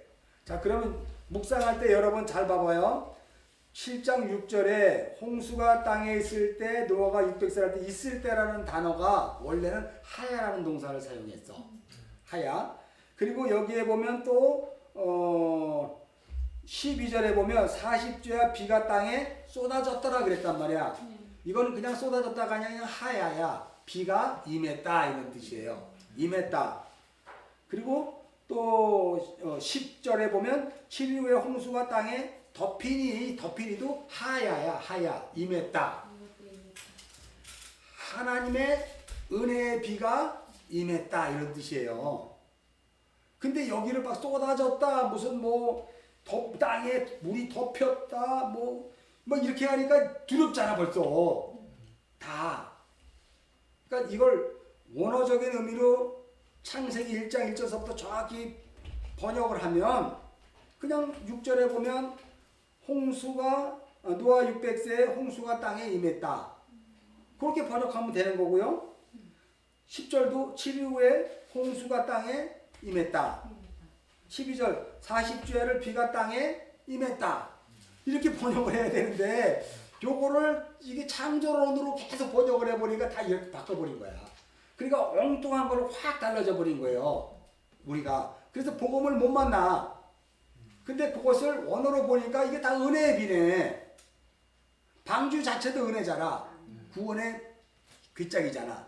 언약궤이잖아. 다 그런 것을 이야기하고 있는데 우리는 표면적으로 껍데기를 보니까 다 다른 걸로 보였던 거지. 여태까지. 그러니까 여기에서 여러분들이 성경이 보여지는 그 마음, 그 눈이 열려야 되는 거예요. 누구는 홍수라 그래서 막 두려워 무서워라고 이야기해. 글자 자체도 그렇게 번역을 했는데 여러분에게는 이게 은혜의 비로 보여줘야 된다니까. 그렇다고 경솔히 여기라는 건 아니에요. 말씀이 여러분을 그렇게 끌고 가기 때문에 이게. 자, 그래서 11절을 한번 읽겠습니다. 시작. 노아가 600세 되던 둘째 달 그달 열일의 날이라 그날에 큰 기쁨의 샘들이 터지며 하늘의 창문이 열려. 자, 여기 큰 기쁨의 샘들이 터지고 하늘의 창문이 열렸대요. 자, 그러면 여기에서 보면 우리가 큰 기쁨의 샘이 터졌다는 건 뭘까? 우리가 노아의 홍수가 터져서 온 세상이 물로 가득 찼을 때 요 구조를 갖고 그렇게 얘기해. 궁창 위에 있는 물이 터져 내렸고 그리고 땅에 있는 그 모든 물들이 다 터져 올라와 가지고 홍수가 났다. 그렇게 얘기했거든. 이게. 근데 여기에서는 절대 그런 이야기가 아니란 말이에요. 큰 기쁨의 샘이라는 이 기쁨의 샘이란 마얀이라는 단어를 사용하거든. 그 샘이라는 건 도대체 뭘 의미하나? 이게 이제 우리가 여러분들이 이제 알다시피 우리가 세례라 그랬잖아. 세례. 내가 그 묵상방에 요 지금 기품의 샘들과 하늘의 창문이 열려라고 하는 것을 세례로 마태복음 3장 보라 그랬어. 봤어요? 마태복음 3장. 마태복음 3장을 한번 같이 볼까 그러면?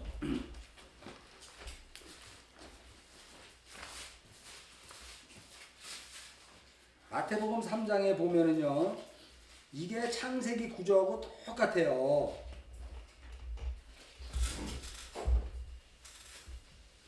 마태복음 3장이 창세기 6장의 회개의 복음이에요. 창세기 6장 5절서부터 8절까지는 그 하나님이 악함을 보시고 라고 이야기할 때 나함이라는 단어를 사용해서 메타노이아 회개라 그랬단 말이에요. 회개의 복음이 먼저 주어지고 이제 세례가 터지는 거예요. 지금 창세기의 순서에서는. 이해하나?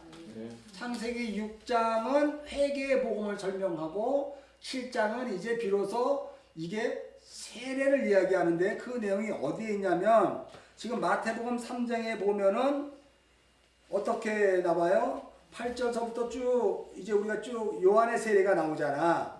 근데 요한이 회개하여 물로 세례를 받거니와 11절 내 뒤로 오시는 이는 나보다 능력이 많으시니 그는 성령과 불로 너에게 세례를 베푼다 그러잖아. 그러니까 요한의 세례는요 큰 기쁨의 셈이야.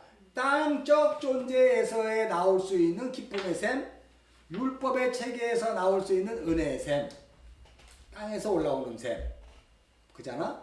그리고 하늘의 창은 뭐냐면 그리스도 예수의 성령 세례를 얘기하는 거예요. 여기에. 그래서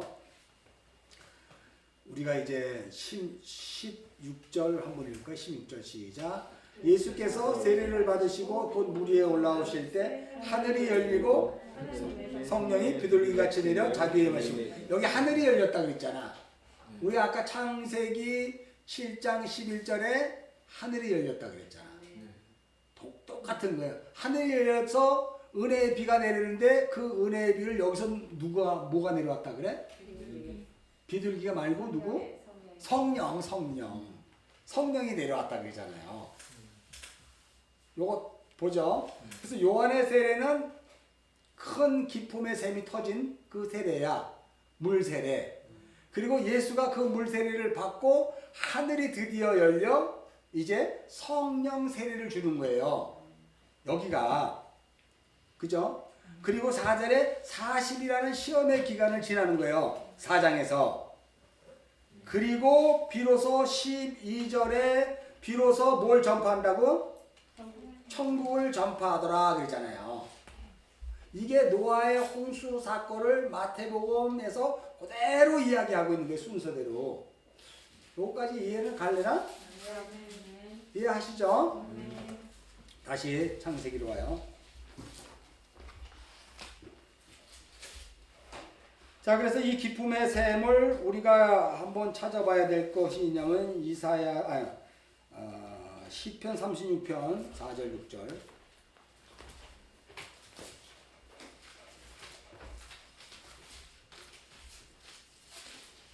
시편 36편 4절 6절. 기쁨의 샘을 터지며라고 했을 때 기쁨의 샘을 한번 보는데 먼저 6절 한번 볼까요? 시작. 주의 의는 하나님의 산들과 같고 주의 심판은 큰 바다와 같으나이다. 여호와여 주는 사람과 짐승을 구하여 주시나이다. 그래서 이 기쁨의 샘이 동일한 단어가 뭐냐면 6절에 주의 심판이 태흠이에요. 그리고 큰 바다라서 라바라고 이야기하고 바다 그 문 페타흐 이런 식으로 이제 얘기하는데 여기에 보면 주의 심판은 큰 바다 같으리라 할 때 이게 기쁨의 샘이하고 동일한 단어야. 그러니까 기쁨의 샘이 터졌다는 것은 바로 뭐예요? 여호와여 주는 사람과 짐승을 구하여 주시나이다 라고 해서 그 샘이 터진 거는 뭐하기 위해 터진 거야? 사람과 짐승을 구원하기 위해 터진 물이잖아. 그죠? 그러니까 이게 홍수는 심판을 이야기하지만 실상은 구원을 얘기하고 있는 거란 말이에요. 구원. 그래서 5절 한번 읽겠습니다. 시작. 여호와여 주의 인자하심이 하늘에 있고 주의 진실하심이 공중에 사무쳤나이다 라고 그래요.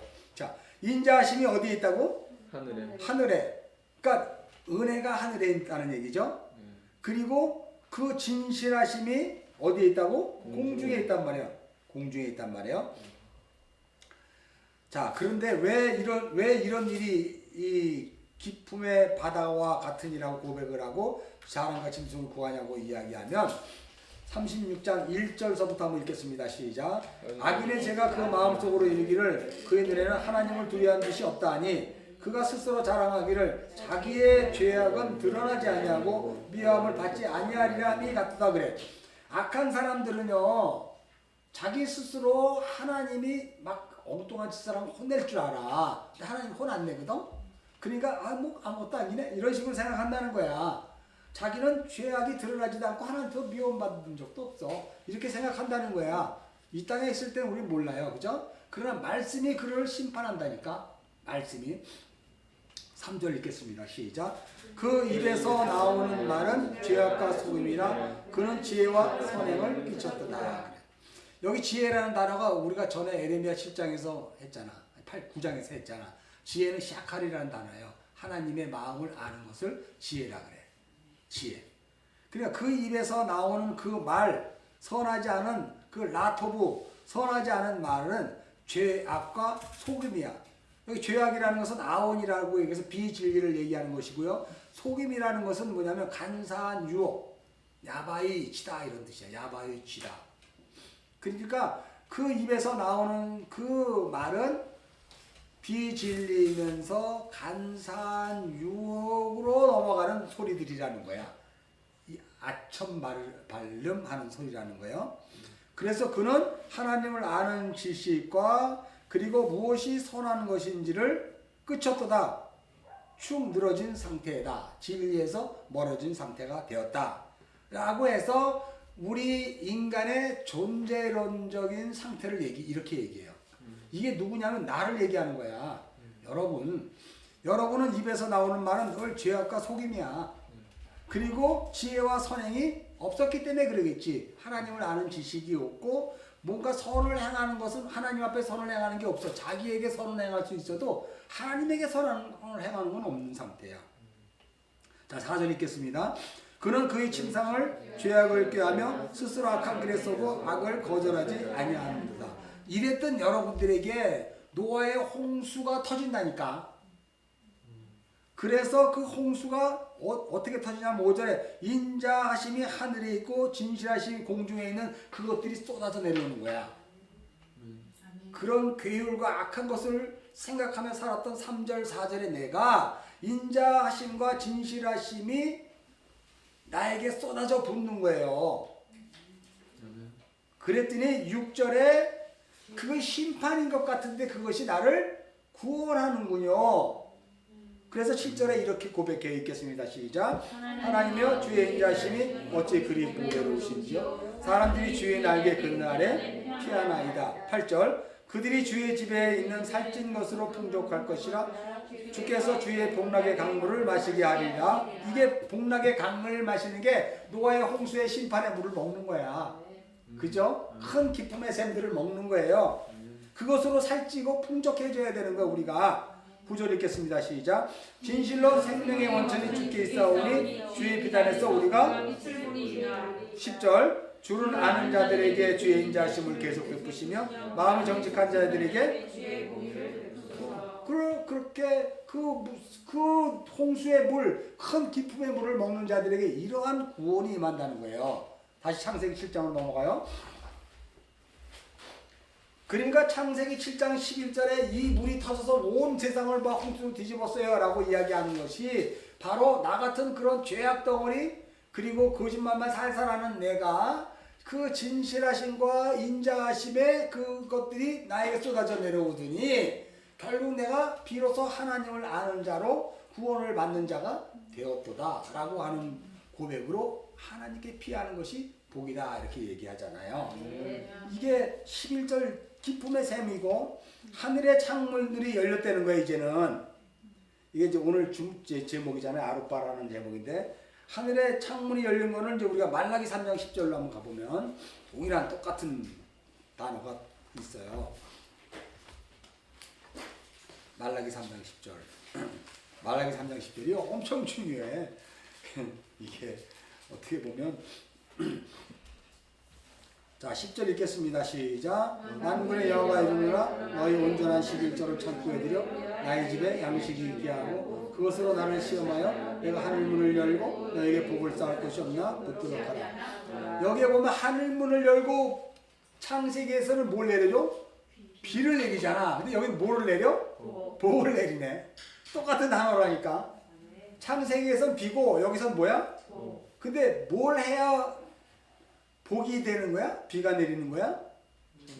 온전한 11조를 찾고 그렇지. 온전한 11조는 예수 그리스도라고 얘기했어요. 지난번에. 오직 생명의 주 되신 예수 그리스도. 그만 하나님이 받으시는 제물이야. 그것이 우리를 대표로 드리는 11조예요. 예수 그리스도.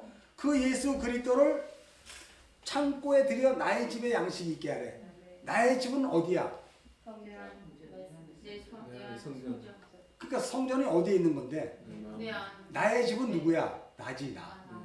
하나님이 지금 여러분을 보고 내 집에다가 그거 채워놓어 그러는 거야. 온전한 11조 채워놓어 그래. 뭐? 예수 그리스도 생명의 주 되시는 생명의 말씀 진리 되신 그 예수를 내 집에 좀 채워놓어. 여러분에게 얘기하는 거라니까. 이 성전에다가 그게 바로 노아가 방주에 양식을 준비하는 것이고 정결한 거 7과 부정 한 쌍씩을 데리고 들어오는 것이 그 양식이야. 그것이 예수 그리스도의 십자가로 말미암아 구원을 예표하고 있는 거거든. 노아의 홍수가 끝나면 정결한 것이 제물로 바쳐지고 부정한 것이 살아나는 구원을 설명하는 것이 바로 예수 그리스도 11절을 얘기하는 거라니까.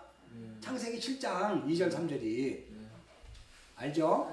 그래서 여기서 그 얘기를 하는 거야. 그렇게 해서 나의 집 여러분에 있는 그 성전에 그 양식으로 채우라니까. 양식 뭐예요? 말씀으로 채우라. 말씀으로 채워놓고 이제 나를 한번 시험해보래. 여러분이 말씀이 되었으면 하나님을 시험할 수가 없어. 왜냐하면 여러분이 하나님이 되었기 때문에. 여러분이 신이 되었기 때문에. 불만 있어요? 호데오스가 아니고 데오스가 되는 거예요. 여러분이. 그 하나님 말고 하나님과 같은 존재가 된 거예요. 말씀이 채워지면. 근데 시험을 해보래. 시험할 게 없죠. 이미 완성됐는데. 그러므로 하늘 문을 열고 그 복이 쏟아지는 거예요. 구원의 복, 생명의 복이 여러분에게 쏟아지는 거예요. 그것이 창세기 7장에 하늘 문을 열고 말라기 3장 10절에 하늘 문을 열고요. 다시 창세기 7장으로 넘어가요.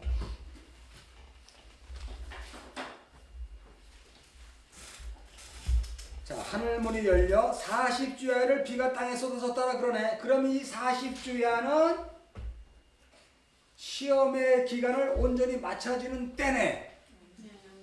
그죠? 구원을 얻고 그 안에 성전이 된 자, 방주 안에 들어간 우리가 방주된 예수 그리스도 하나로 연합된 자들은 이 40주야간의 비가 땅에 쏟아졌을 때 우리는 시험의 때를 면하는 자로 요한계시록 15장에 가면 불이 섞인 유리바다 건너편에서 모세의 노래를 부르고 있는 거지. 우리가 지금 그렇다니까. 여러분이 아까 얘기했잖아요. 코로나19 걸려서 죽어도 할렐루야 어서 와라 내 잘했다 충성된 종아 내가 너를 기다렸노라. 스테반만 기다린 게 아니라 여러분을 기다린 거고, 코로나 걸렸는데 살아났다 그러면 아직도 이 은혜의 비를 내가 더 전해야 될 때가 있나 보다. 사도 바울의 고민이지. 난 낀 세대인데 가고 싶은데 아직도 하나님 안 부르니까 어쩔 수 없이 이렇게 복음을 전해야 되네. 이제 이런 거로 여러분이 살아가는 거예요. 불만 있어요? 여러분의 인생에? 이렇게 살아가는 게 불만 있냐고. 돈도 많이 벌어야 되고 복권 탁 사면 다 당첨돼야 되는 건데 그런 건 없이 이런 걸로 하니까 기분 나빠요? 아니잖아. 아니잖아. 어차피 똑같이 밥 한 끼 오고 똑같이. 이 놀라운 구원의 복음 이걸 심판의 홍수로 보느냐 은혜의 비로 보느냐 이게 하늘 문을 열고 내 창고에 가득 채우기를 바라시는 하나님의 염원으로 들리느냐 여러분에게 뭘로 들리는 거예요? 나를 향한 하나님의 마음이 느껴지는 거예요. 이놈들아 너는 예수 그리스도의 십자가로 완성한 내 아들이야. 그러니 그 아들 대신 예수 그리스도의 십자가로 너를 거기다 채워. 그리고 말씀으로 계속 창고를 채워라. 내가 계속 난 복을 좀 부어주고 싶다. 이 복을 좀 내려주고 싶다. 그잖아. 어떤 놈에게는 심판의 비인데 패당에 치는 비고 저주의 비인데 우리는 복의 비를 받는 거예요. 복의 비를. 아느냐 모르느냐. 진리로 살아가는 걸 내가 아느냐 모르느냐. 그렇다면 여러분 시시일각으로 다가오는 여러분 앞에 있는 그 모든 것들은 다 우스운 거야. 한마디로 우스운 거예요. 정말로. 나는 우리 내가 아는 목사님이 오늘 비가 와가지고 건강검진이나 받으러 가야 되겠어요. 갔어. 그랬더니 호텔 좋네요. 하루 정도 있다가 검사 받으라 그러네. 그러고 났더니 그 다음날 전화가 왔는데 죽었대. 야, 그래서 야, 하루 어떻게 이런 복이 다 있어? 어떻게 이런 복이 있어? 호텔에서 툭 누워가지고 그냥 하늘나라 가버렸네. 슬퍼요? 아니면 기뻐? 기뻐요. 진짜 나 바라고 싶었어 그런 거. 정말로 할 일 다 해서 수고하고 그 종을 불러 올라가시는데 그게 여러분이라니까. 그 남겨진 사람들은 어떻게 해요? 고생 쫙 하나? 하나님이 책임져. 그거는 하나님이 책임지니까 걱정하지 마. 나 죽으면 어떡하나? 걱정하지 말라니까. 하나님 책임지는 거야. 당신만 가서 제단 뒤에 안에서 그 순교의 피가 찰 때까지 쉬고 있어. 지금 쉬고 있을 거야. 난 너무 설교 준비하면서 이놈의 인간은 설교 준비도 안 하고 집에 가서 턴히 쉬고 있을 텐데 그리고 나가 맨날 그래. 그런 생각이 든다니까요. 나는 왜 이렇게 해가지고 그놈의 인간 이런 생각을 하면서 여러분도 그래서 한 발 한 발 시시각각으로 여러 인생길 살아가는 거 결코 비교하려고 하지도 말고 그것으로 말미암아 힘들어하지도 마세요. 이거 아무것도 아닌 거야. 이거 진리가 완성되어 있는 그 성전으로 가는 아버지의 그 나를 향한 그 염원 그 그리스도 예수로 가득 채워 그 말씀으로 채우기를 원하시는 그것만 포커스에 맞추면 그 나머지는 알아서 하나님이 하시는 거야. 내 인생도 그런 삶이 여러분의 인생길 되길 바랍니다. 하나님 아버지 오늘도 주의 은혜가 넘칩니다. 생수의 비가 내림으로 어떤 자들은 죽겠다 못 살겠다 아우성치고 살려달라 하지만 그러나 우리는 진리를 알면서 진리 안에서 복된 소식이 무엇인지 깨닫게 해주셨사오니 시시각각 다가오는 그 세상에 그 엄습해오는 그 파도치는 것들이 내성과 그리고 번개의 그 어떤 것들도 우리를 감히 그리스도에서 끊을 수 없음을 고백합니다.